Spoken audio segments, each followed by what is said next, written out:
సేతు రామరామ్ జై సేవలాల్. మిత్రులారా, ఇక్కడ ఉన్నోళ్ళు నందనవనంలో ఇవాళ ఈ నందనవనంలో ఉన్నోళ్ళు 90% నల్లగొండ బిడ్డలు, దేవరకొండ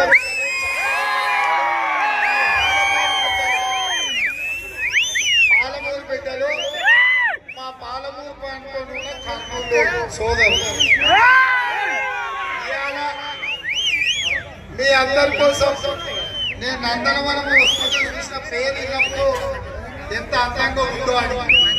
ఇక నేను అందం చూడడం తర్వాత దుమ్ము మొత్తం పడి కళ్ళు మూసుకపోయిన ఆ నుంచి గెలికొచ్చాను.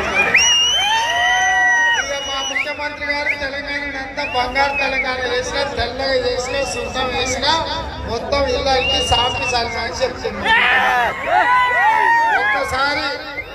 ఒక్కసారికి నందనవనానికి వస్తే దీని అందం చూస్తే ముఖ్యమంత్రి గారికి అర్థమవుతుంది మా పాలమూరు బిడ్డలు, మా దేవరకొండ బిడ్డలు ఇవాళ మనమందరం కలిసి మీ అందరి దగ్గరికి నేను వచ్చి ఓటు వేపిస్తే గెలిచిన నాయకుడు అక్కడ పోయాడు. ఇవాళ మనంతా ఒక్కటే, మనందరం కష్టపడే వాళ్ళు తట్ట పని, పార పని, పలుగు పని, మట్టి పని. హైదరాబాద్ లో ఎవరు ఎక్కడికి పోవాలన్నా మా లంబాడి సోదరులు ఆటోలు నడుపుతాను. సోదరులు 2 దినాలు మేము ఆటోలు నడపాం, కిరాయి కార్లు నడపమని కార్లు ఆటోలు పక్కన పెడితే పట్నం అంతా ఆగిపోవాల్సిందే. పాలమూరు వాళ్ళు ఒంటుడు మానేస్తే ఓటర్లలో తిండి కూడా దొరకదు. మరి ఇంత పని వాళ్ళు, ఇంత కష్టపడి బతికేటోళ్ళు,